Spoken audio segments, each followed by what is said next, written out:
आर्यवीर राजपूत सोफे पर आधा लेटा हुआ सिगार पी रहा था और लगातार दरवाजे की तरफ देख रहा था। लंबा चौड़ा मजबूत शरीर, चेहरे पर खतरनाक सा रौब और आंखों में साफ झलकती बेचैनी उसे और भी डरावना बना रही थी। कमरे की हल्की रोशनी उसके सख्त चेहरे को और ज्यादा सफाई से दिखा रही थी। उसकी कलाई पर बंधी महंगी घड़ी की सुइयां धीरे धीरे आगे बढ़ रही थी, लेकिन उसके सब्र का बांध हर गुजरते पल के साथ टूटता जा रहा था। तभी कुछ सेकंड बाद दरवाजा धीरे से खुला और सानवी मल्होत्रा छोटे से लाल ड्रेस में हाथ में शराब का गिलास लिए अंदर आई थी। उसके होठों पर हल्की मुस्कान थी, लेकिन जैसे वो खुद को पहले ही इस कमरे की रानी समझ चुकी हो। लेकिन उसे अंदाजा नहीं था कि सामने बैठा आदमी हर किसी को उसकी औकात याद दिलाना जानता है। दरवाजा बंद करके वो सीधा आर्यवीर की तरफ बढ़ी और बिना पूछे उसके बिल्कुल पास आकर बैठ गई। फिर उसकी तरफ देखते हुए मुस्कुराकर बोली, इतने गुस्से में क्यों देख रहे हो? सिर्फ तुम्हारे लिए इतनी तैयार होकर आई हूँ। क्या थोड़ी सी देर के लिए मुझे माफ नहीं कर सकते?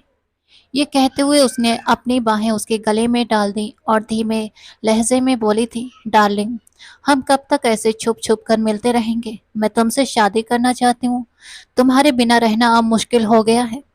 तुम्हारे करीब आने के लिए मैं किसी भी हद तक जा सकती हूँ। उसकी आंखों में नशा साफ दिखाई दे रहा था।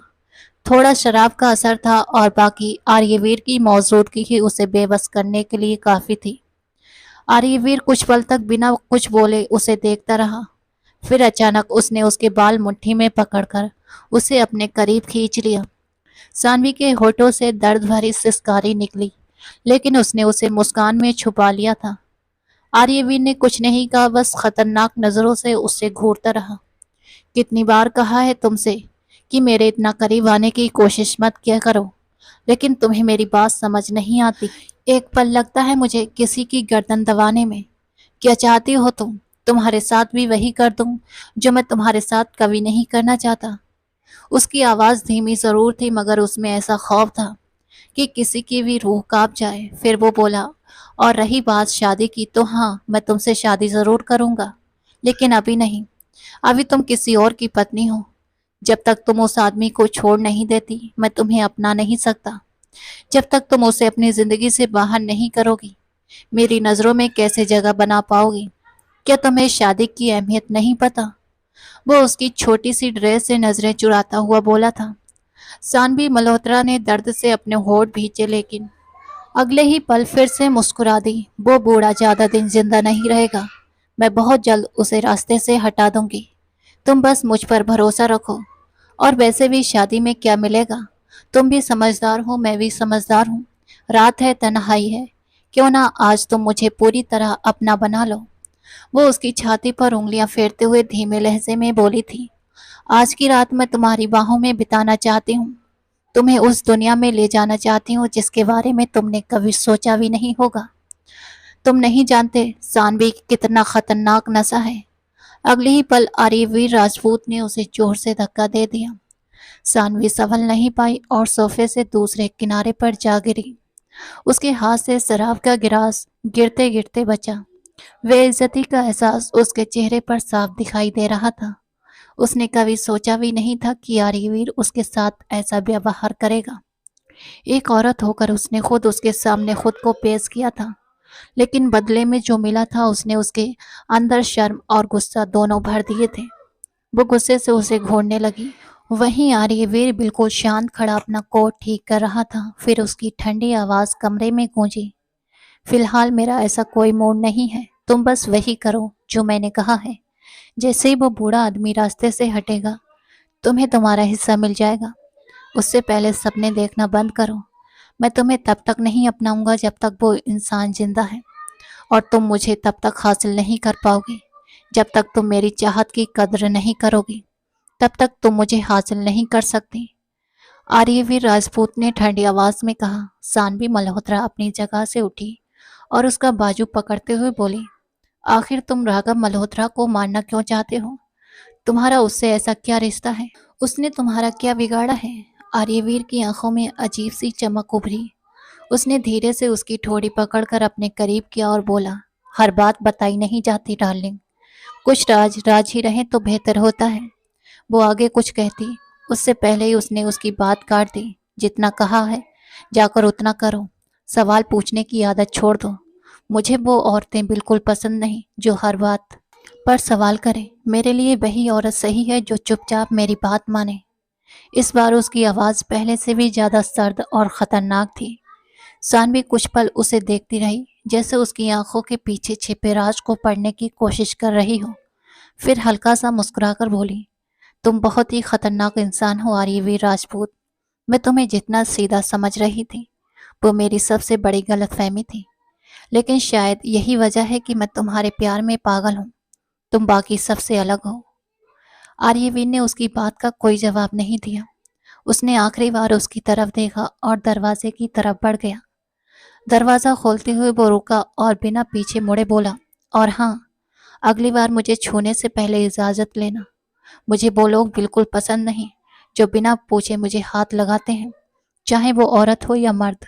अपनी हद में रहोगी तो तुम्हारे लिए बेहतर होगा। इतना कहकर वो बाहर निकल गया। दरवाजा बंद होते ही सानवी के होठों पर हल्की सी मुस्कान आ गई। उसने अपने बिखरे हुए बाल ठीक किए और बंद दरवाजे को देखते हुए धीमे से बोली, तुम्हारा यही गुस्सा, यही घमंड मुझे तुम्हारा और दीवाना बनाता है आर्यवीर राजपूत। लेकिन याद रखना, सानवी मल्होत्रा किसी चीज को अधूरा नहीं छोड़ती। तुम्हें हासिल करके ही रहूंगी। लेकिन वो ये भूल रही थी कि इस बार उसका सामना किसी आम इंसान से नहीं बल्कि आर्यवीर राजपूत से हुआ था। वो इंसान सामने वाले को अपनी मर्जी से सांस तक लेने नहीं देता था। वो भला खुद को बिना अपनी मर्जी के किसी और के हवाले कैसे कर सकता था। कुछ देर बाद सानवी वहीं बैठी शराब पीती रही और फिर उठकर घर चली गई। दूसरी तरफ रात के करीब 2:30 बजे आर्यवीर राजपूत चुपचाप मेंशन के अंदर दाखिल हुआ था। उसका इरादा सीधा अपने कमरे में जाकर आराम करने का था। लेकिन दिल के किसी कोने में एक चाहत जागी कि शायद अवंतिका अभी तक उसका इंतजार कर रही हो। हाथ में गाड़ी की चाबी घुमाते हुए जैसे ही उसकी नजर लाउन पर पड़ी, उसके कदम अपने आप रुक गए। बिल्कुल उसकी सोच के मुताबिक अवंतिका वहीं थी। सोफे के कोने में सिर पर दुपट्टा ओढ़े उन्नीदी हालत में बैठी हुई थी। उसकी बार बार बंद होती आंखें साफ बता रही थीं कि वो बहुत थक चुकी है, लेकिन फिर भी खुद को जबरदस्ती जगाए रहने पर मजबूर किए हुए थी। जब तक आर्यवीर घर वापस ना आ जाए उसे चैन कैसे मिलता।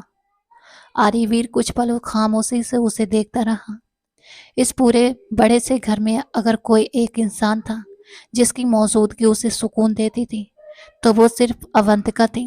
बाकी सब लोग उसके लिए सिर्फ नफरत के काबिल थे। वो सबको सहन तो कर लेता था लेकिन दिल से कभी अपना नहीं पाया था। सिर्फ यही लड़की थी जो उसके लिए राहत का कारण बनती जा रही थी, वरना वो शायद इस मेंशन में कदम रखना भी पसंद न करता। वो धीरे धीरे चलता हुआ उसके पास आया, गहरी सांस ली और अपनी ठंडी आवाज में बोला, अवंतिका। उसकी आवाज पूरे लॉन में गूंज गई थी। यहाँ क्यों सो रही हो? क्या तुम्हारा कमरा छोटा पड़ गया है जो लॉन को ही अपना कमरा बना लिया? अवंतिका तुरंत चौंक कर सीधे बैठ गई। ऐसा कभी नहीं हुआ था कि वो उसे आवाज दे और वो जागे ना। सामने आर्यवीर को देखते ही वो जल्दी से खड़ी हो गई और अपना दुपट्टा ठीक करते हुए हल्की नाराजगी से बोली, इतनी देर लगा दी आपने, मैं कब से आपका इंतजार कर रही हूँ।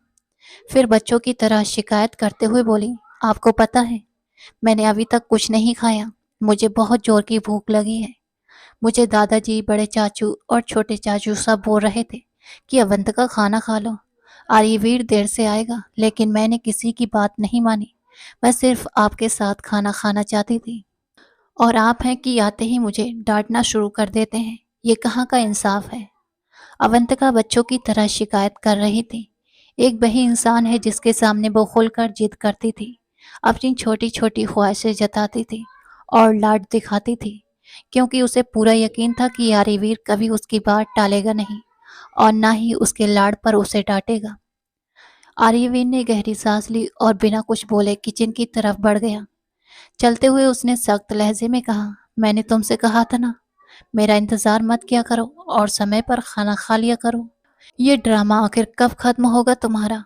1000 बार समझा चुका हूँ कि मुझे घर आने में देर हो जाती है, फिर क्यों बैठी रहती हो मेरा इंतजार करते हुए? मैं रोज तुम्हारे लिए जल्दी घर नहीं आ सकता? तुम्हें समझ क्यों नहीं आता कि इसका असर तुम्हारी सेहत पर पड़ता है? पिछली बार भी तुम बीमार हो गई थी। भूखा रहना सेहत के लिए अच्छा नहीं है, खासकर तुम्हारी जैसी लड़कियों के लिए तो, जो अंदर से पहले ही कमजोर होती हैं। कितना समझाऊं तुम्हें? और जब तुम बीमार पड़ जाती हो तो आखिर परेशान मुझे ही होना पड़ता है। पूरी पूरी रात जागना पड़ता है। अवंतिका तुरंत उसके पीछे पीछे चलने लगी और मुस्कुराकर बोली, आप चाहे जितना मना कर लो, लेकिन मैं आपका इंतजार हमेशा करूंगी, क्योंकि आप मेरे पति हैं। और वैसे भी अगर मैं बीमार पड़ूं तो मेरा ख्याल भी सिर्फ आप ही रखेंगे। ये जिम्मेदारी पति की होती है। उसने बिल्कुल मासूमियत से ये बात कही जैसे दुनिया की सबसे सामान्य बात हो। उसकी बात सुनकर आर्यवीर के होठों पर हल्की सी मुस्कान आई, लेकिन उसने तुरंत उसे छुपा लिया। वो आगे बोली, और रही बात आपके इंतजार की, तो मैं बस इतना चाहती हूँ कि हम दोनों साथ में खाना खाया करें। साथ बैठकर खाना खाने से प्यार बढ़ता है। मैं ये नहीं बोल रही कि आप जल्दी घर आया करें, बस थोड़ा कम देर क्या करें। इतनी देर तक जागना मेरे लिए मुश्किल हो जाता है, क्योंकि सुबह कॉलेज भी जाना होता है। और वैसे भी आप जो इतना गुस्सा कर रहे हैं ना, तो आपको बता दूं, पत्नी का फर्ज होता है अपने पति का ख्याल रखना। मुझे पता है आपने भी कुछ नहीं खाया होगा, कम से कम मेरे बहाने ही कुछ खा लेते। आर्यवीन ने फ्रिज खोलते हुए बेजारगी से कहा, ज्यादा बातें मत बनाओ, मैं खाना खा कर आया हूँ। वो जानबूझकर उसे चिढ़ा रहा था, लेकिन अवंतिका भी जवाब देना अच्छी तरह जानती थी। उसने उसे घूरते हुए कहा, झूठ बोल रहे हैं आप। आपके चेहरे से साफ पता चल रहा है कि आपने कुछ नहीं खाया, और अगर खाया भी है ना, तो भी मुझे फर्क नहीं पड़ता। फिर भी आपको मेरे साथ खाना खाना पड़ेगा, क्योंकि मैंने इतनी देर तक आपका इंतजार किया है। ये मेरा हक बनता है। अब चुपचाप मेरे साथ बैठकर खाना खाइए। अगर आपने मेरे साथ खाना नहीं खाया तो भगवान आपसे नाराज हो जाएंगे। फिर अचानक उसे कुछ याद आया और वो बोली, आपको पता है, आज सारे कजिन्स बाहर घूमने गए थे। उन्होंने मुझे भी बहुत कहा साथ चलने को, लेकिन मैं नहीं गई। क्यों? आर्यवीर के मुंह से बिना सोचे समझे निकल गया। अवंतिका मासूमियत से बोली, आपके डर से मुझे लगा अगर आप पीछे से घर आ गए और भूखे सो गए तो। आर्यवीर कुछ पल तक चुप खड़ा उसे देखता रहा। वो लड़की सच में दिखावा नहीं कर सकती थी। उसकी फिक्र, उसका इंतजार, उसकी छोटी छोटी बातें, सब बिल्कुल सच्ची थी। यही बातें उसे अंदर से कमजोर कर देती थी। उसका मन करता था कि उसे पकड़कर जोर से कहे कि मुझसे इतनी मोहब्बत मत करो, मेरे करीब मत आओ, क्योंकि मेरे हिस्से में सिर्फ अंधेरा है। लेकिन अवंतिका के सामने आते ही उसकी सारी शक्ति जैसे खत्म हो जाती थी। शायद भगवान ने पति पत्नी का रिश्ता ही ऐसा बनाया है। शादी के बाद जो एहसास उसे अवंतिका के लिए होने लगा था, वैसा उसने आज तक किसी और लड़की के लिए महसूस नहीं किया था। उसकी जिंदगी में कई लड़कियां आई थीं, लेकिन जो जगह उसकी पत्नी की थी वो कोई और भी नहीं ले पाया था। अवंतिका ने जल्दी जल्दी खाना गर्म किया और फिर दोनों के लिए प्लेट निकालकर टेबल पर रख दी। कुर्सी खींचते हुए वो बोली, आप यहाँ बैठिए, और हाँ, कोई बहाना मत बनाइएगा। आज आपको हर हाल में खाना खाना पड़ेगा। आर्यवीर बिना कुछ कहे चुपचाप कुर्सी पर बैठ गया। उसे बैठता देख अवंतिका के चेहरे पर तुरंत सुकून आ गया, जैसे उसने कोई बहुत बड़ी जंग जीत ली हो। वो खुद भी उसके सामने बैठ गई और निवालत तोड़ते हुए मुस्कुराकर बोली, आपको पता है मुझे सबसे ज्यादा खुशी कब होती है? आर्यवीन ने हल्की नजरों से उसकी तरफ देखा। वो मुस्कुराकर बोली, जब आप मेरे साथ खाना खाते हैं, मुझसे बातें करते हैं, मेरे साथ थोड़ा वक्त बिताते हैं। पता नहीं क्यों, लेकिन ऐसी खुशी मुझे किसी और चीज से नहीं मिलती। फिर उसने धीमे से कहा, वरना ये घर बहुत अजीब लगता है। आर्यवीन ने नजरें झुकाकर अपनी प्लेट की तरफ देखा। सच तो ये था कि उसने सच में रात का खाना नहीं खाया था। वो अक्सर जानबूझकर खाना छोड़ देता था, लेकिन शायद अब उसे इस मासूम लड़की के हाथ से खाना खाने की आदत हो चुकी थी। ऐसी आदत जिसे वो चाहकर भी छोड़ नहीं पा रहा था। खाना खत्म करने के बाद उसने हमेशा की तरह सख्त आवाज में कहा, अब सीधा अपने कमरे में जाकर सो जाओ। अगर इसके बाद भी कहीं इधर उधर घूमती हुई नजर आई ना, तो टांगे तोड़ दूंगा। अवंतिका अच्छे बच्चों की तरह तुरंत सिर हिलाकर अपने कमरे की तरफ चली गई। जबकि आर्यवीर बाकी गंदे बर्तन समेटकर खुद किचन में रखने लगा। नाम का वो बड़ा बिजनेसमैन था, लेकिन सफाई को लेकर बेहद सख्त था। धीरे धीरे रात गुजरती गई और अगली सुबह का सूरज पूरी चमक के साथ निकल आया था। डाइनिंग टेबल पर मेंशन के लगभग सभी लोग मौजूद थे। कोई अखबार पढ़ते हुए नाश्ता कर रहा था, कोई मोबाइल में व्यस्त था, तो कुछ औरतें आपस में धीमी आवाज में बातें कर रही थीं। अवंतिका कॉलेज की यूनिफॉर्म पहने जल्दी जल्दी नाश्ता खत्म करने की कोशिश कर रही थी, क्योंकि उसकी पहली क्लास शुरू होने में थोड़ा ही समय बाकी था। रात को देर से सोने की वजह से सुबह उसकी आंख देर से खुली थी, इसलिए वो बिना ठीक से खाए ही कॉलेज जाने का सोच रही थी। लेकिन अवंतिका अच्छी तरह जानती थी कि अगर उसने बिना खाए कॉलेज जाने की सोची तो आर्यवीर उसे बिल्कुल नहीं छोड़ेगा, और सच कहे तो उसमें उसकी डांट सुनने की हिम्मत भी नहीं थी। आर्यवीर जरा सा सख्त लहजा अपनाता था और उसकी आंखों में तुरंत आंसू आ जाते थे। वो उसकी नाराजगी कैसे सहन कर पाती। अभी वो जल्दी जल्दी नाश्ता कर ही रही थी कि तभी ड्राइंग रूम का दरवाजा खुला और आर्यवीर अंदर आया था। एक पल के लिए पूरा माहौल जैसे थम सा गया था।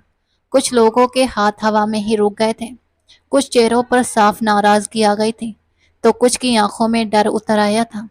वही दो तीन लोग उसे देखकर खुश भी हुए थे।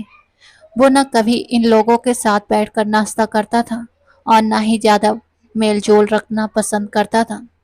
बात करना तो बहुत दूर की बात थी। आरिवी ने सब पर एक सरसरी सी नजर डाली और फिर शांत अंदाज में सबको नमस्ते कहता हुआ वीरेंद्र जी के बराबर वाली कुर्सी खींच कर बैठ गया।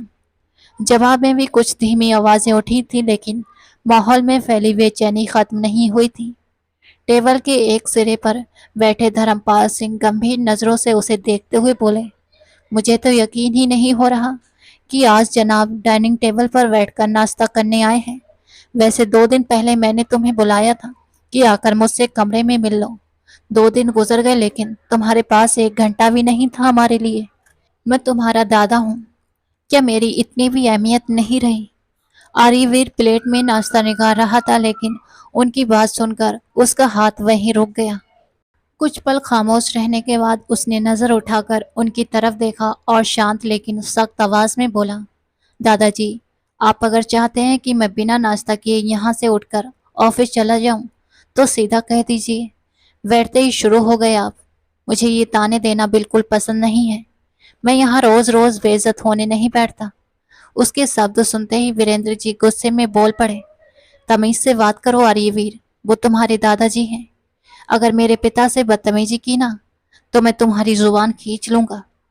आर्यवीर ने धीरे से गर्दन मोड़कर उनकी तरफ देखा। उसकी आंखों में वही ठंडापन था जो हमेशा वीरेंद्र जी को बेचैन कर देता था।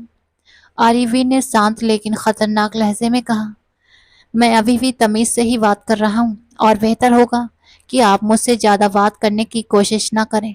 जुबान खींचना तो बहुत दूर की बात है, मैं आपको मुझे हाथ तक नहीं लगाने दूंगा।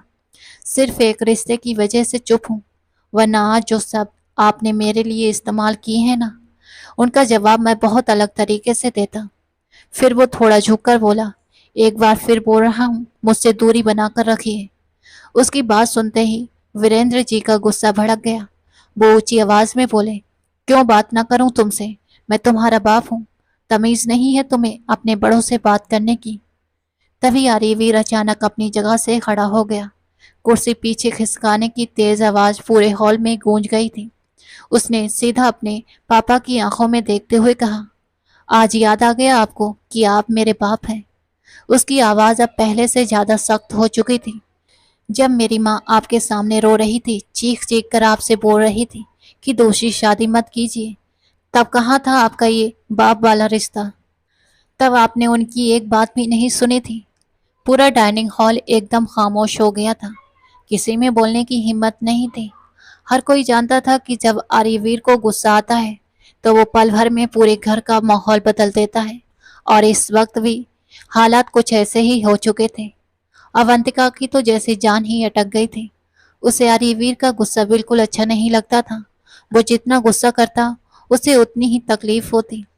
आर्यवीर फिर ऊंची आवाज में बोला, आपने उनकी आंखों के आंसू की जरा भी परवाह नहीं की। सबके सामने उन्हें तलाक देकर इस घर से निकाल दिया। अब उसके चेहरे के भाव पूरी तरह बदल चुके थे। वो अपने गुस्से पर काबू नहीं रख पा रहा था। फिर आपने कभी मुड़कर ये तक नहीं देखा कि आपका बेटा किस हाल में जी रहा है? अवंतिका ने अनजाने में नजर उठाकर आर्यवीर को देखा। पहली बार उसकी आवाज में इतना दर्द और गुस्सा एक साथ सुनाई दे रहा था। आर्यवीर अचानक हंसा, लेकिन उसकी हंसी बिल्कुल खाली थी। और फिर क्या हुआ? मेरी माँ मर गई और मैं बिल्कुल अकेला रह गया। तब आपको और आपके पिता को मुझ पर तरस आ गया और आप लोग मुझे वापस इस घर में ले आए। वीरेंद्र जी नजरें चुराकर चुप हो गए थे। आर्यवीर एक एक शब्द पर जोर देते हुए बोला, उसके बाद कौन सा बाप वाला फर्ज निभाया आपने? आज मेरे सामने बाप बनकर खड़े हैं। टेबल पर बैठी कुछ औरतें बेचैनी से एक दूसरे का चेहरा देखने लगी थीं। धर्मपाल सिंह अब भी खामोशी से सब सुन रहे थे। आर्यवीर ने गहरी सांस ली और सख्त लहजे में बोला, अगर मैं चुप रहता हूँ या नरमी से पेश आता हूँ तो इसका मतलब ये बिल्कुल नहीं कि आप लोग मेरी खामोशी को मेरी कमजोरी समझ लें। फिर उसने अपना रुख धर्मपाल सिंह की तरफ किया और पहली बार उसकी आवाज थोड़ी नर्म हुई थी। और रही आपसे मिलने की बात दादाजी, तो आप मेरे लिए बहुत मायने रखते हैं। इस घर में अगर किसी ने मुझे सच में समझा है तो वो सिर्फ आप हैं। बस अभी कुछ बिजनेस मीटिंग में बहुत बिजी रहा हूँ। जैसे ही वक्त मिलेगा मैं खुद आकर आपसे बात करूंगा। धर्मपाल सिंह ने बस हल्के से सिर हिला दिया। आर्यवीन ने इसके बाद कुछ नहीं कहा। उसने कुर्सी पीछे की और वहां से चला गया। वो तो सिर्फ अवंतिका की वजह से डाइनिंग टेबल पर नाश्ता करने आया था, लेकिन उसे क्या पता था कि यहाँ आकर उसे फिर वही पुराने जख्म याद दिलाए जाएंगे। उसके जाते ही पूरा माहौल भारी हो गया था। अवंतिका ने उदासी से नजरें झुका ली। पहली बार उसे एहसास हुआ कि इस इंसान के अंदर कितना दर्द छुपा हुआ है, जिसे वो हमेशा अपनी खामोशी के पीछे दबा कर रखता है। उसने भी वहां बैठे सभी लोगों को एक नजर देखा और बिना कुछ बोले बाहर चली गई। दोपहर करीब 1 बजे आर्यवीर राजपूत अपने केबिन में बैठा लगातार लैपटॉप पर काम कर रहा था। सामने टेबल पर कई फाइलें खुली पड़ी थीं और उसका पूरा ध्यान स्क्रीन पर था। तभी अचानक दरवाजे पर जोर से दस्तक हुई, लेकिन जवाब का इंतजार किए बिना ही राघव अंदर आ गए थे। उनकी उम्र करीब 50 साल की थी और इस वक्त उनके चेहरे पर गुस्सा साफ दिखाई दे रहा था। अंदर आते ही उन्होंने हाथ में पकड़ी फाइल जोर से मेज पर पटकी और गुस्से में बोले, तुम अपने आप को समझते क्या हो? इतनी बड़ी धोखेबाजी करने की हिम्मत कैसे हुई तुम्हारी? आर्यवीर ने धीरे से लैपटॉप से नजरें उठाकर उन्हें देखा, लेकिन कुछ नहीं बोला। राघव जी लगातार गुस्से में बोले जा रहे थे, तुमने मुझसे वादा किया था कि इस प्रोजेक्ट में मुझे 50% हिस्सा दोगे, फिर सिर्फ 15% का शेयर क्यों दिया? मैं तुम्हारे बाप का साला हूँ, इसका भी लिहाज नहीं रहा तुम्हें? कुछ पल कमरे में खामोशी रही, फिर आर्यवीर धीरे से अपनी कुर्सी से उठा। दोनों हाथ जेब पर टिकाकर उसने सीधा उनकी आंखों में देखा और बेहद शांत लेकिन खतरनाक आवाज में बोला, पहली बात, मेरा एहसान मानो कि मैंने तुम्हें 15% दे दिया, वरना तुम्हारी औकात 5% की भी नहीं थी। राघव जी का चेहरा गुस्से से लाल हो गया था। आर्यवीर उनके थोड़ा और करीब आया और बोला, और दूसरी बात, तुम मेरे नहीं, मेरे बाप के साले हो। मैं सिर्फ अपने बाप की वजह से तुम्हें यहाँ बर्दाश्त कर रहा हूँ, वरना मेरा वश चले तो अभी इसी वक्त तुम्हें कंपनी से बाहर फिकवा दूँ। तुम हद से बढ़ते जा रहे हो आर्यवीर। राघव जी गुस्से से चिल्लाए थे, मैं तुम्हें छोड़ूंगा नहीं। अभी वीरेंद्र जी से बात करता हूँ। ये मामला इतनी आसानी से खत्म नहीं होगा। आर्यवीर के होठों पर हल्की तंज भरी मुस्कान आई। वो बोला, ये मामला मैं भी इतनी आसानी से खत्म नहीं होने दूंगा। अब उसकी आंखों में नफरत साफ दिखाई दे रही थी। तुम्हें और तुम्हारी बहन को अगर मैंने खून के आंसू न रुलाए तो मेरा नाम भी आर्यवीर राजपूत नहीं। जिस तरह तुम दोनों ने मेरी माँ की जिंदगी को बर्बाद किया था ना, तुम सब बहुत बुरी मौत मरोगे और तुम्हें खत्म करने वाला सिर्फ मैं ही हूँगा। कमरे में कुछ पल के लिए पूरी खामोशी छा गई थी। राघव जी पहली बार उसकी आंखों में इतनी खतरनाक नफरत देखकर घबरा गए थे। आर्यवीर ने दरवाजे की तरफ इशारा करते हुए कहा, अब निकल जाओ यहाँ से और अगली बार बिना इजाजत मेरे कमरे में आने की गलती मत करना, वरना अपनी मौत के लिए खुद जिम्मेदार होगे। देख लूंगा तुम्हें। राघव जी दांत पीसते हुए बोले, बहुत जल्द तुम्हारा असली चेहरा सबके सामने आएगा। वो मेज से फाइल उठाने लगे ही थे कि तभी आर्यवीर ने दोबारा उन्हें आवाज दी। इंसान को दूसरों पर उंगली उठाने से पहले एक बार खुद को भी देख लेना चाहिए। राघव जी पलटकर उसकी तरफ देखने लगे। आर्यवीर ने जेब में हाथ डालते हुए कहा, एक सलाह दूं, बिजनेस के साथ साथ अपनी बीवी पर भी नजर रखो। कहीं ऐसा ना हो कि बाद में तुम्हें बहुत भारी पड़ जाए। एक पल के लिए राघव के चेहरे पर उलझन आई थी, लेकिन अगले ही पल उन्होंने गुस्से भरी नजरों से उसे देखा और दरवाजा जोर से बंद करके बाहर निकल गए। उनके जाते ही अरिवीर कुछ देर तक उसी दरवाजे को घूरता रहा। उसके चेहरे पर अजीब सा सुकून था, जैसे कोई पुराना हिसाब बराबर होने के बहुत करीब पहुंच चुका हो। फिर उसने मेज पर रखा मोबाइल उठाया और एक नंबर मिलाया। पहले ही वेल पर कॉल उठाई गई थी। हेलो डार्लिंग, दूसरी तरफ से सानवी की नर्म आवाज आई थी। आर्यवीर कुर्सी पर बैठते हुए हल्का सा मुस्कुराया और धीमे लहजे में बोला, आज फार्म हाउस पर मिलते हैं। आज मेरा मूड है। शायद सानवी कुछ कहना चाहती थी, लेकिन उसने उसकी बात सुने बिना ही कॉल काट दी। मोबाइल मेज पर रखते हुए उसकी नजरें फिर से लैपटॉप स्क्रीन पर टिक गई थी, लेकिन इस बार उसकी आंखों में बिजनेस वाली गंभीरता नहीं, बल्कि किसी खतरनाक प्लान की झलक साफ दिखाई दे रही थी। शाम के वक्त वो वापस मेंशन पहुंचा।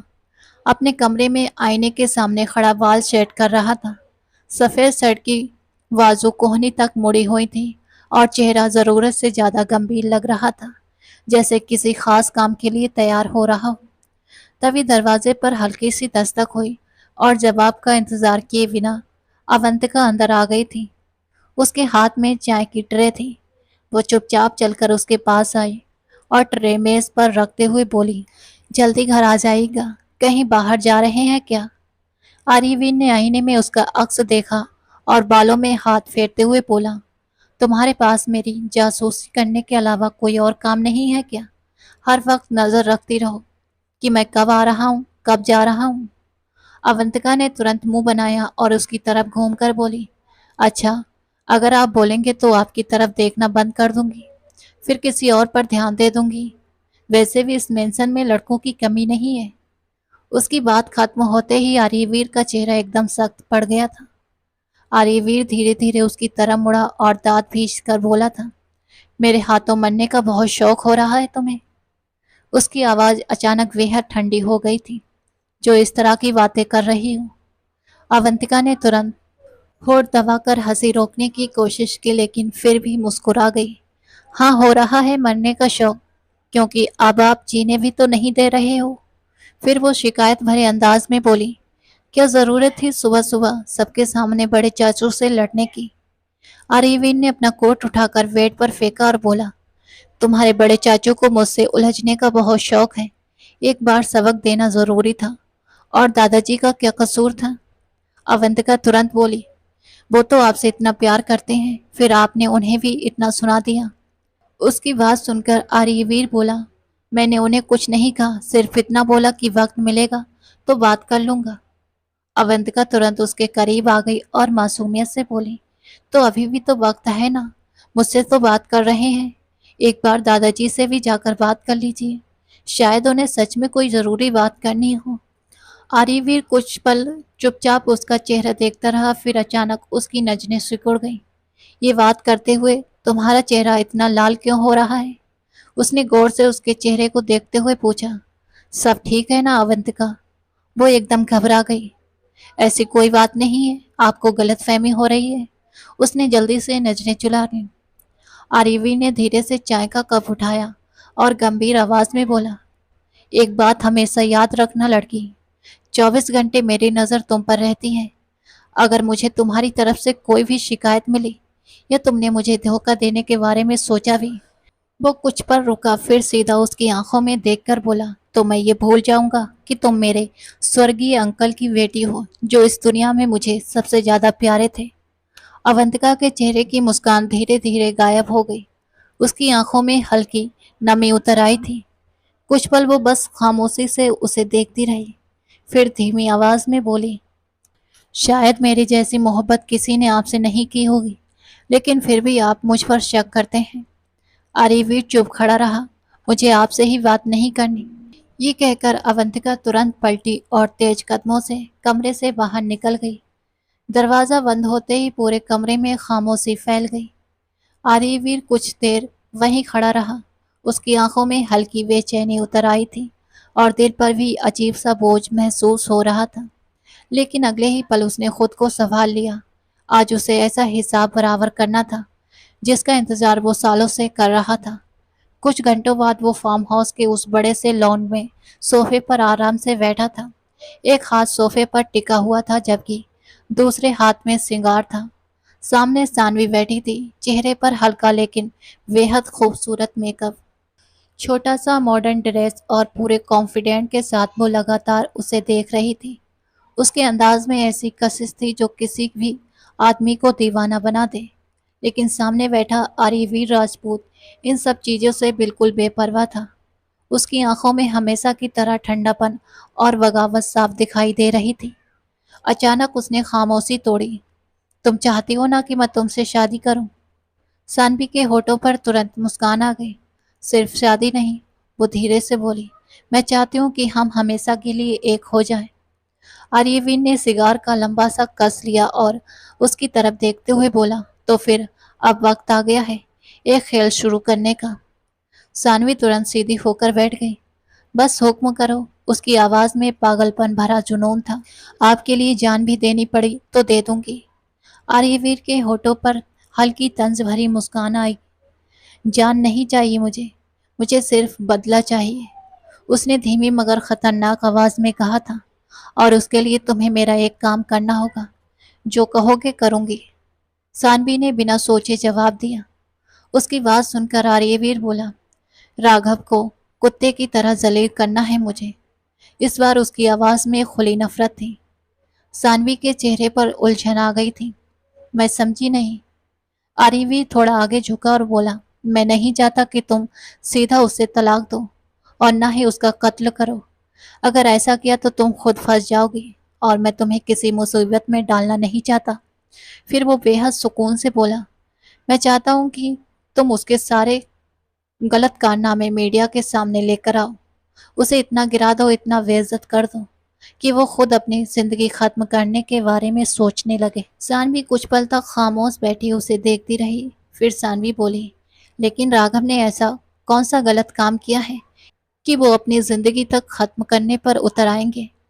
आर्यवीर की आंखों में अजीब सी चमक उभरी थी। उसने शांत लहजे में कहा, उसका लैपटॉप चेक करो, उसमें तुम्हें उसके सारे गंदे राज मिल जाएंगे। हर वो सच जो उसने सालों से छुपा रखा है। सानवी ध्यान से उसकी बातें सुन रही थी। आर्यवीन ने उंगली उठाकर कहा, वो सब मेरे पास लाने की जरूरत नहीं है। सीधे मीडिया तक पहुंचाना। जैसे ही सबके सामने उसकी असली शक्ल आएगी, उसकी बुनियाद पर तुम उससे तलाक ले लेना। सानवी ने हैरान होकर पूछा, फिर आगे क्या करना है? आर्यवीर हल्का सा मुस्कुराया, वो मैं बाद में बता दूंगा। कुछ पल तक सानवी खामोशी से उसे देखती रही।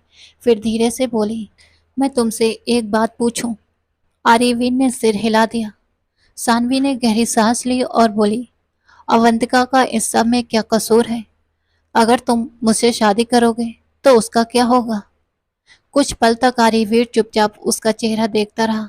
फिर बेहद गंभीर आवाज में बोला, वो मेरी बीवी है और हमेशा रहेगी।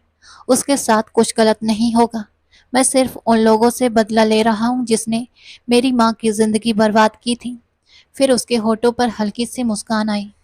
वैसे भी मर्द अपनी बीवी के अलावा और भी शौक पूरे कर सकता है।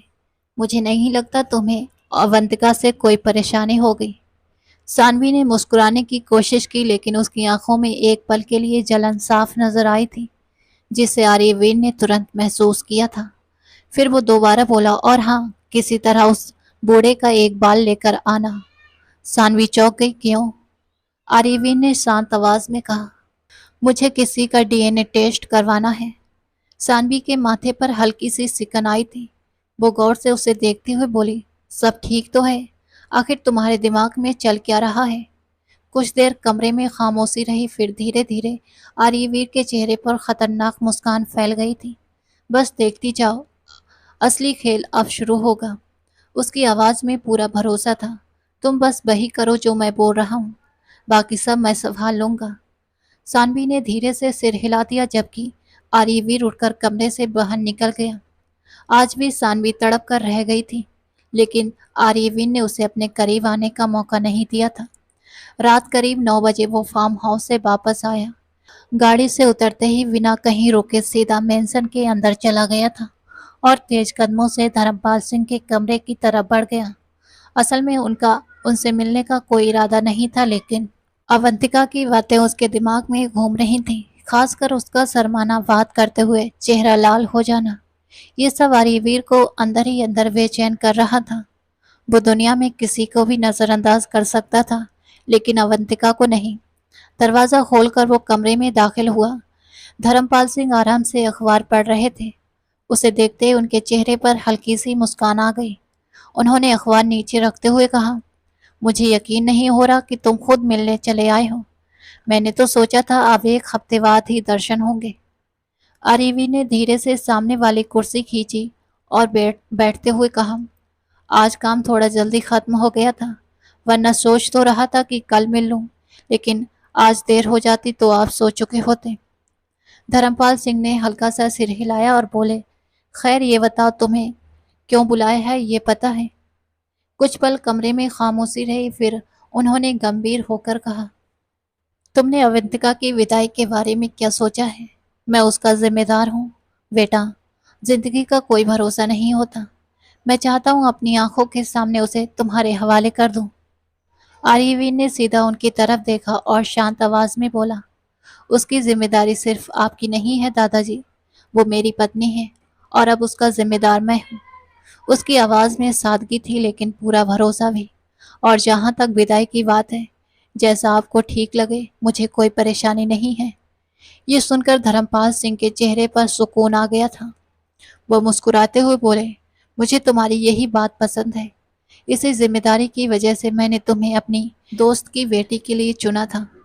फिर कुछ पल रुककर बोले, और हाँ, 2 दिन बाद घर में एक फंक्शन है, मेहंदी का। आर्यवीन ने हल्का सा सिर हिलाया और बोला, इतनी जल्दी विदाई भी कर रहे हैं? थोड़ा वक्त तो दे देते, मैं खुद तारीख बता दूंगा। धर्मपाल सिंह हंस पड़े और बोले, अरे नहीं, तुम्हारी मेहंदी नहीं है, ये महेंद्र के बेटे करण की मेहंदी है। धर्मपाल सिंह की बात सुनकर आर्यवीन ने दोबारा हल्का सा सिर हिलाया और बोला, मैं कोशिश करूंगा टाइम पर आ जाऊंगा। अगर मेरे हिस्से का कोई काम हो तो बता दीजिएगा।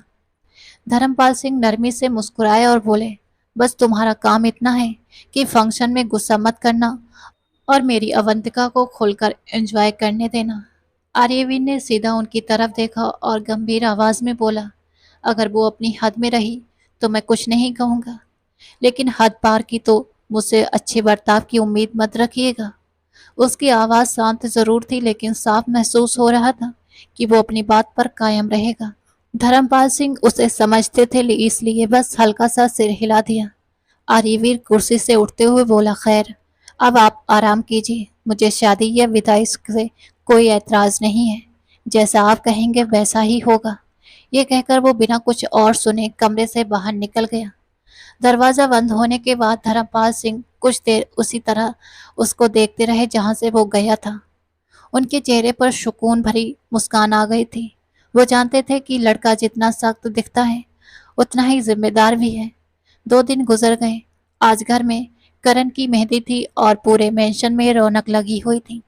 हर तरफ हंसी, म्यूजिक और तैयारियों का माहौल था।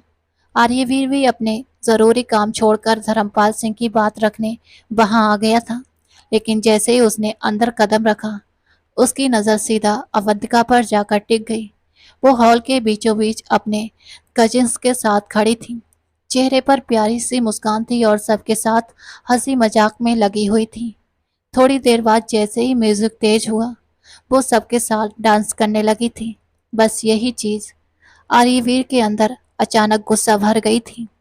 उसकी नजरें बार बार उसी पर जा रही थीं और हर बार कोई ना कोई लड़का उसके आसपास हंसता बोलता दिखाई दे रहा था। ये सब देखकर उसकी मुट्ठियां खुद ब खुद भींच गई थीं। चेहरे पर गुस्सा साफ नजर आने लगा था। अगले ही पल वो तेज कदमों से भीड़ के बीच पहुंचा और किसी को कुछ समझ आता उससे पहले ही उसने अवंतिका की कलाई पकड़कर उसे अपनी तरफ खींच लिया। अरे वीर, छोड़िए मुझे, नीचे सब क्या सोचेंगे। अवंतिका घबराकर उसके साथ कदम मिलाते हुए बोली थी, लेकिन इस वक्त आर्यवीर के चेहरे पर जरा भी नरमी नहीं थी। वो उसे सीधा सीढ़ियों की तरफ ले गया और बिना रुके दूसरी मंजिल पर अपने कमरे में पहुंच गया था। अंदर आते ही आर्यवीर ने दरवाजा जोर से बंद कर दिया था। अवंतिका ने तुरंत अपना हाथ छुड़ाने की कोशिश की। ये क्या कर रहे हैं आप? सब नीचे हैं, छोड़िए मुझे। आर्यवीर उसके बिल्कुल करीब आ गया। उसकी आवाज में दबा हुआ गुस्सा साफ था। बहुत शौक है ना तुम्हें सबके सामने उछलने कूदने का? मैं अभी सारा शौक निकाल देता हूँ। अवंतिका ने गुस्से से उसकी तरफ देखा। सब लोग एंजॉय कर रहे थे, मैं भी बस वही कर रही थी। आपको इस तरह रिएक्ट करने की क्या जरूरत थी? और मैं वैसे बहुत नाराज हूँ आपसे। आर्यवीर ने बिना वक्त गवाए उसकी कलाई कसकर पकड़ी और उसे अपने करीब खींच लिया। एकदम चुप, तुम्हारे मुंह से एक शब्द भी नहीं सुनना मुझे। अवंतिका ने हैरानी से उसकी तरफ देखा। तुम कहीं नहीं जाओगी, इसी कमरे में रहोगी। मुझे ये सब तमाशे बिल्कुल पसंद नहीं है। डांस करने का इतना ही शौक है तो यहीं कर लो मेरे सामने। अवंतिका तुरंत बोली, ठीक है, मैं डांस नहीं करूंगी, पक्का प्रॉमिस। बस एक साइड में खड़ी रहूंगी, प्लीज मुझे जाने दीजिए। आर्यवीन ने उसकी बात बीच में ही काट दी। नहीं, तुम कहीं नहीं जा रही। आज तुम बहुत खूबसूरत लग रही थी और मैं नहीं चाहता कि कोई और तुम्हें इस तरह देखे। उसकी आवाज अब थोड़ी धीमी थी। तुम मेरे लिए बहुत मायने रखती हो, मैं तुम्हें हर किसी के सामने इस तरह नहीं देख सकता। अवंतिका कुछ पल चुप रही, फिर धीरे से बोली, सच में? क्या मैं आपके लिए इतनी जरूरी हूँ? आर्यवीन ने बिना देर किए सिर हिला दिया। हाँ, मैंने कभी इससे इनकार नहीं किया। उसकी आवाज अब पहले से नर्म थी, लेकिन उसके अंदर का पोजेसिवपन साफ झलक रहा था। तुम सिर्फ मेरी हो। तुम्हें देखने का, तुमसे बात करने का, तुम्हें महसूस करने का हक सिर्फ मेरा है। कोई और तुम्हारे करीब भी नहीं आएगा। अवंतिका के होठों पर हल्की सी मुस्कान आ गई। उसके चेहरे पर अब नाराजगी नहीं थी, बल्कि एक अलग ही खुशी थी। फिर आपको इतना गुस्सा क्यों आता है? उसने धीरे से पूछा। आर्यवीर कुछ पल उसे देखता रहा, फिर उसकी पकड़ थोड़ी ढीली पड़ गई। क्योंकि मैं तुम्हें कभी खोना नहीं चाहता। पहली बार उसने इतनी साफ बात कही थी। कमरे में कुछ पल के लिए खामोशी छा गई। अवंतिका ने उसकी तरफ देखा और धीरे से उसके हाथ पर अपना हाथ रख दिया। मैं कहीं नहीं जा रही। वैसे भी मुझे आपसे बहुत सारी बातें करनी है। मैं तो घंटों आपके साथ बैठकर बात कर सकती हूँ, उसने नरमी से कहा। आर्यवीन ने उसकी कलाई छोड़ दी, लेकिन उसकी आंखों में वही गहराई और पुजेसीपन था। अवंतिका उसके पास बैठ गई और फिर दोनों छोटी छोटी बातों में खो गए थे, जबकि वो उसकी हर बात बड़े ध्यान से सुन रहा था और आराम से जवाब भी दे रहा था। वक्त धीरे धीरे गुजरता गया और देखते ही देखते दिन हफ्तों में बदल गए। एक हफ्ते बाद करण की शादी भी अच्छे से हो गई थी। रात करीब 8 बजे आर्यवीर ऑफिस से वापस आया और सीधा हॉल में दाखिल हुआ था, लेकिन अंदर से ही उसकी नज़र राघव जी पर पड़ चुकी थी, जो साफ तौर पर परेशान लग रहे थे। उसके साथ नैना भी खड़ी थी। चेहरे पर सख्ती दिखाने की कोशिश की थी, लेकिन आंखों की बेचैनी छुप नहीं रही थी। हॉल में पहले से वीरेंद्र जी मौजूद थे। जैसे ही आर्यवीर अंदर आया, वो तुरंत उसकी तरफ बढ़े और गुस्से में बोले, सच बताओ, क्या ये सब तुमने किया है? क्या तुमने राघव के पर्सनल मामले सोशल मीडिया पर लीक करवाए हैं? आर्यवीर ने बिना कोई खास भाव दिए उनकी तरफ देखा और शांत लहजे में बोला, आप किस बारे में बात कर रहे हैं? मुझे कुछ नहीं पता। वीरेंद्र जी की आवाज़ और सख्त हो गई थी। मेरे सामने अनजान बनने की ज़रूरत नहीं है। मुझे अच्छे से पता है ये सब तुम्हारा किया हुआ है। आर्यवीर ने पूरे हॉल पर एक नज़र डाली और ठंडे अंदाज में बोला, कोई मुझे बताएगा कि आखिर हुआ क्या है? इससे पहले कि कोई और बोलता, नैना आगे बढ़ी। उसकी आवाज़ में गुस्से से ज़्यादा तकलीफ थी। वो बोली, तुमने मेरे भाई की पुरानी जिंदगी सबके सामने लाकर उसकी इज्जत मिट्टी में मिला दी है। लोग उसके कॉन्टैक्ट वापस ले रहे हैं, उसकी मार्केट में बदनामी हो रही है। ये सब तुमने नफरत में किया है। फिर वो और करीब आकर बोली, अगर तुम्हारे पापा ने तुम्हारी मम्मी को छोड़कर मुझे चुना था तो उसमें मेरा क्या कसूर है? तुम्हारी माँ खूबसूरत नहीं थी तो मैं क्या करती? अगले ही पर पूरा माहौल खामोश हो गया था। आर्यवीर की आंखें एकदम ठंडी पड़ गईं। उसने हाथ उठाकर उन्हें रोक दिया और बेहद खतरनाक धीमी आवाज में बोला, एक शब्द और मत बोलिए। अब तक मैं सिर्फ इसलिए चुप था क्योंकि आप एक औरत हैं। वो भी खत्म कर दूंगा।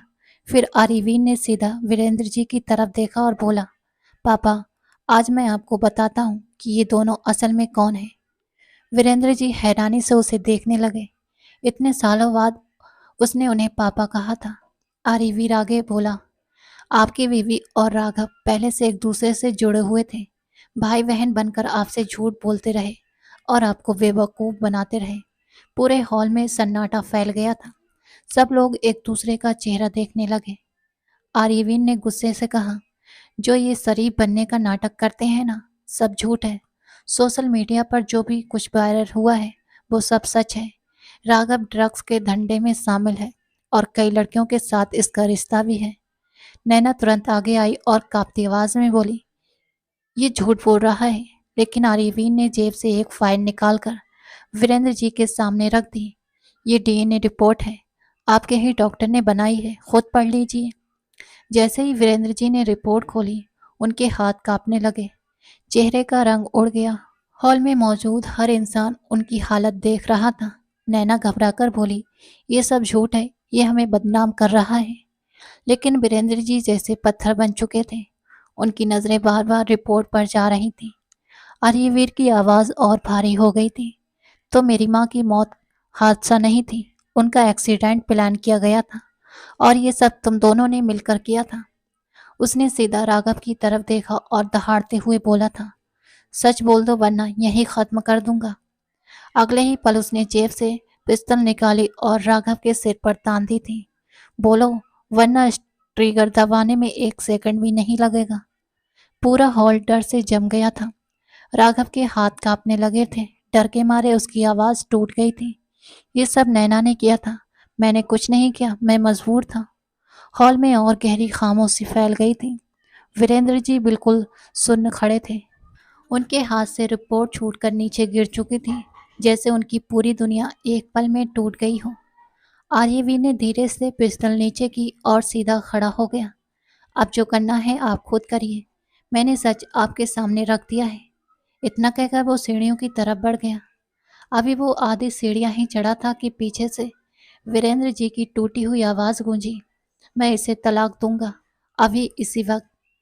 नैना रोते हुए उन्हें देखती रह गई थी। वीरेंद्र जी दर्द और गुस्से में कांपते हुए बोले थे, मैं एक झूठी कातिल औरत के साथ नहीं रह सकता। आर्यवीर ने यह सुना तो कुछ पल के लिए उसकी आंखें बंद हो गई थीं।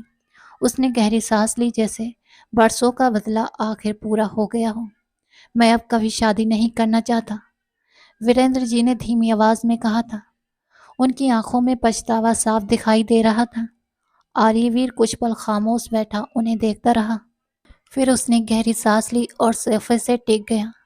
कमरे में फिर वही भारी सी खामोशी फैल गई थी। कुछ देर बाद आर्यवीर बोला, जो इंसान एक बार सच्ची मोहब्बत हार जाता है ना, उसके लिए दोबारा किसी पर भरोसा करना आसान नहीं होता। उसकी आवाज में पहली बार दर्द खुलकर महसूस हो रहा था। वीरेंद्र जी ने नर्म आंखों से उसकी तरफ देखा। मैंने तुम्हारे और तुम्हारी माँ के साथ बहुत गलत किया है बेटा। अगर वक्त वापस आ जाए तो मैं सब ठीक कर दूंगा। आर्यवीर हल्का सा कड़वा सा मुस्कुराया। कुछ चीजें वक्त भी नहीं ठीक कर सकती बाबा, बस इंसान उनके साथ जीना सीख जाता है। ये सुनकर वीरेंद्र जी की आंखों से आंसू निकल आए थे। उन्होंने कांपते हाथों से उसका हाथ पकड़ लिया। एक मौका दे दो मुझे, मैं सब ठीक करना चाहता हूँ। आर्यवीर ने पहली बार उनका हाथ नहीं हटाया था। वो चुपचाप बैठा रहा। शायद उसके अंदर का गुस्सा अब धीरे धीरे थक चुका था। कुछ देर बाद वो उठा और दरवाजे की तरफ बढ़ गया। दरवाजे तक पहुंचकर रुका, फिर बिना कुछ देखे बोला, आराम कर लीजिए बाबा, रात बहुत हो गई है। उसके मुंह से दोबारा बाबा सुनकर वीरेंद्र जी की आंखें भर आई थीं। वो बस उसे जाते हुए देखते रह गए थे। दूसरी तरफ अवंतिका अपने कमरे में जाग रही थी। उसे न जाने क्यों बेचैनी हो रही थी, जैसे दिल बार बार बोल रहा हो कि आज आर्यवीर के अंदर कुछ टूट भी रहा है और जुड़ भी रहा है। वो खिड़की के पास खड़ी बाहर अंधेरे को देख रही थी तभी कमरे का दरवाजा खुला।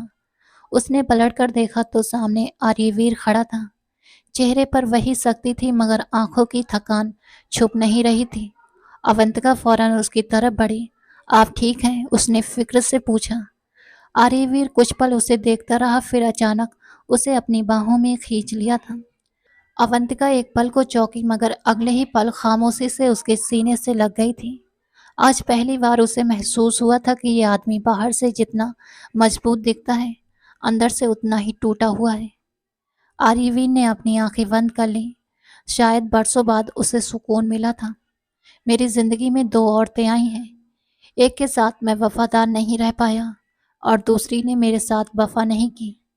अब हिसाब बराबर हो चुका है। अब मुझ में और कुछ सहने की हिम्मत नहीं बची। वीरेंद्र जी थकी हुई आवाज में बोले थे। फिर कुछ पल रुककर धीरे से बोले, बस तुम मेरे साथ रहो, मुझे और कुछ नहीं चाहिए। आर्यवीर कुछ देर उन्हें चुपचाप देखता रहा।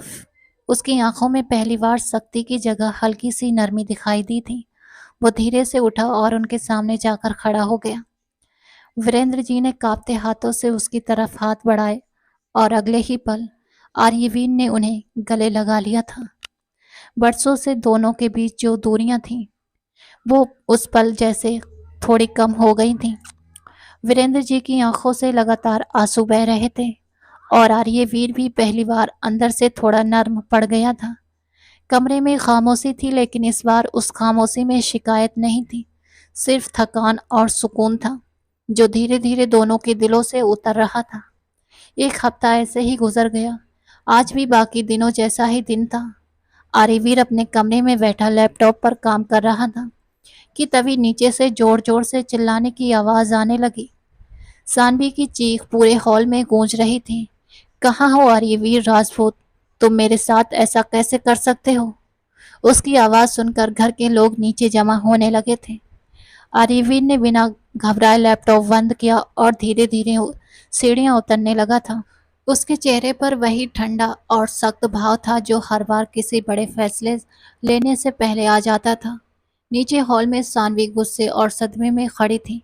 जैसे उसने आर्यवीर को देखा वो तेजी से उसकी तरफ बढ़ी और उसका कॉलर पकड़ लिया। मैं तुम्हें कभी माफ नहीं करूंगी।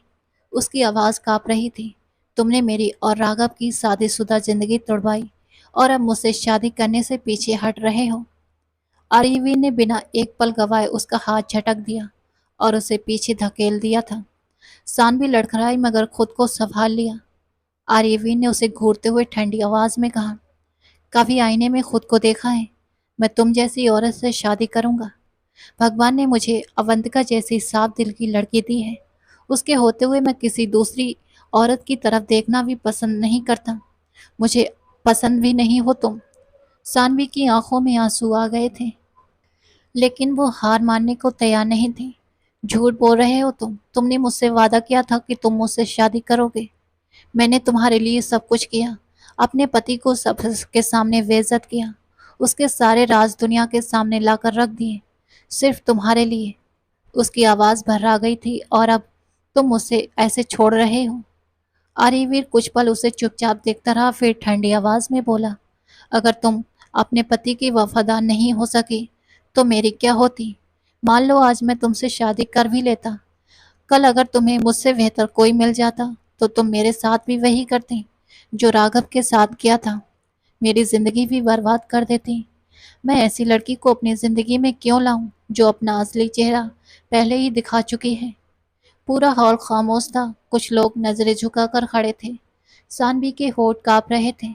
आर्यवीर ने सख्त लहजे में कहा, एक मिनट भी यहाँ मत रुको वरना मुझे तुम्हें यहाँ से निकलवाने में देर नहीं लगेगी। उसकी आवाज़ धीमी ज़रूर थी मगर उसमें ऐसा खौफ था कि सानवी एक पल को सहम गई थी। उसकी आंखों से आंसू बह निकले। वो कुछ देर आर्यवीर को देखती रही जैसे आखिरी बार उससे किसी उम्मीद की तलाश कर रही हो लेकिन उसके चेहरे पर कोई असर नहीं था। आखिरकार वो रोते हुई वहां से निकल गई। हॉल में फिर खामोशी छा गई थी। आर्यवीर ने कुछ पल अपनी आंखें झुकाए रखी। तभी उसे एहसास हुआ कि कोई उसे देख रहा है। उसने नजर उठाई तो सामने सीढ़ियों के पास अवंतिका खड़ी थी।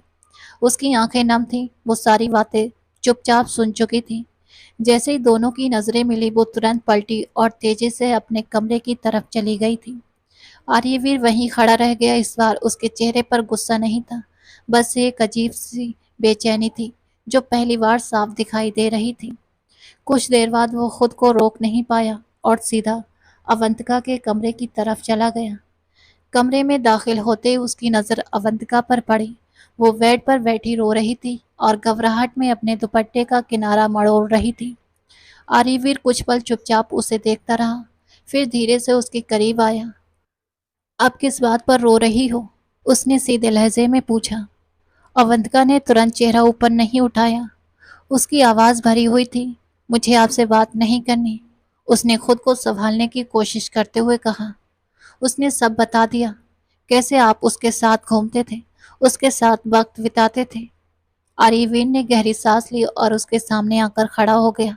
फिर शांत आवाज में बोला, और तुमने उसकी बात पर यकीन भी कर लिया? उसकी आवाज में ना गुस्सा था ना कोई जल्दबाजी, बस एक अजीब सी सादगी थी। जिस लड़की को मैं सबके सामने बेइज्जत कर रहा था, क्या तुम्हें सच में लगता है कि मैं बंद कमरे में उसे गले लगाऊंगा? पागल हो गई हो क्या? इतनी भी समझ नहीं है तुम्हें? अवंतिका ने हिचकिचाते हुए उसकी तरफ देखा। सच बताइए, क्या वो सब झूठ था? उसकी आवाज कांप रही थी। आर्यवीर ने बिना देर किए अपना हाथ उसके हाथ सिर पर रखा। तुम्हारी कसम। वो कुछ पर रुका, फिर धीरे से बोला, अपनी मरी हुई माँ की कसम, मेरे उसके साथ कोई रिश्ता नहीं है। अवंतिका की आंखें हैरानी से फैल गईं। वो उसकी बात पर यकीन भी कर रही थी और हैरान भी थी। आर्यवीर ने नरम आवाज में कहा, तुम मेरी पत्नी हो और मेरी जिंदगी में सबसे ज्यादा अहम भी। मैं तुम्हें धोखा क्यों दूंगा? अवंतिका ने धीरे धीरे सिर उठाया। उसकी आंखों में अब भी आंसू थे, लेकिन उनमें डर से ज्यादा भरोसा था। आप सच बोल रहे हैं ना? उसने धीमे से पूछा। आर्यवीर ने तुरंत सिर हिला दिया। मैंने सिर्फ उस लड़की का इस्तेमाल किया जो अपने पति की नहीं हो सकी, वो किसी की भी नहीं हो सकती। मैं पहले दिन से समझ गया था कि उसकी सोच कैसी है। वो कुछ पल चुप रहा, फिर उसके करीब झुककर बोला, मैंने शुरू से तय कर लिया था कि ये सब बस एक खेल है। अवंतिका की आंखों से फिर आंसू निकल पड़े थे, लेकिन इस बार उसमें डर नहीं था। वो धीरे से उठी और उसके पास आकर खड़ी हो गई। वादा कीजिए। उसकी आवाज बहुत धीमी थी, लेकिन उसमें गहराई भी थी। आप मुझे कभी धोखा नहीं देंगे? मैं आपके बिना नहीं रह सकती। अगर आपने मुझे छोड़ दिया ना तो मैं टूट जाऊंगी। उसकी बात सुनकर आर्यवीर का चेहरा नर्म पड़ गया था। उसने उसे अपने करीब खींच लिया और बाहों में भरते हुए बोला, मैं तुम्हें कभी नहीं छोड़ूंगा। तुम मेरी जिंदगी की सबसे कीमती चीज हो। पापा के बाद अगर किसी रिश्ते को खोने से मुझे डर लगता है तो वो सिर्फ तुम हो। अवंतिका ने अपना सिर उसके सीने पर रख दिया था। उसकी सिसकियां अब धीरे धीरे कम हो रही थीं। मैं तुमसे प्यार करता हूँ, आर्यवीर ने बहुत धीरे से कहा, और ये बात कभी बदलेगी नहीं। अवंतिका ने हल्का सा सिर उठाकर उसे देखा। उसकी आंखों में अब पूरा भरोसा था। मैं भी आपसे बहुत प्यार करती हूँ और आपके बिना अपनी जिंदगी सोच भी नहीं सकती। कमरे में खामोशी थी, लेकिन इस बार उस खामोशी में सुकून था। आर्यवीर ने उसके माथे को चूमा और हल्की मुस्कान के साथ बोला, अब किसी की बातों में मत आ जाना, मैं हमेशा तुम्हारे साथ हूँ। अवंतिका ने चुपचाप सिर हिलाया और उसके सीने से और भी करीब लग गई थी, जैसे दोनों के बीच के सारे डर, शक और दूरियां हमेशा के लिए खत्म हो गई हों। दोस्तों, आपको ये कहानी कैसी लगी कमेंट बॉक्स में ज़रूर बताना। कहानी पसंद आई है तो लाइक करना, रोज एक नई कहानी सुनने के लिए हमारे चैनल को सब्सक्राइब करना।